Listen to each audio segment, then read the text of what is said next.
Channel of Vadodara. Vadodara શહેરના Panigate police station ખાતે એક મહિલાએ પોતાની એક્ટિવા ચોરી અંગેની ફરિયાદ નોંધાવી હતી.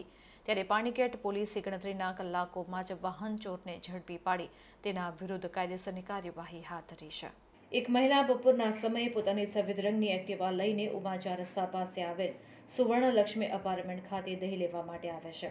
જો કે આ મહિલા એક્ટિવામાંથી ચાવી કાઢતા નથી અને દુકાને પહોંચે છે.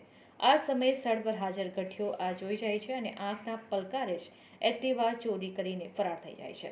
આ બનાવના સીસીટીવી ફૂટેજ પોલીસના હાથે લાગતા પાણીગેટ પોલીસ સ્ટેશનના ઇન્સ્પેક્ટર HM વ્યાસ આ ફૂટેજને બારીકાઈથી અભ્યાસ કરે છે અને તેઓ અગાઉ વડોદરા શહેરમાં ફરજ બજાવી ચૂક્યા હોવાથી તે તુરંત આ વાહન ચોરને ઓળખી પાડે છે.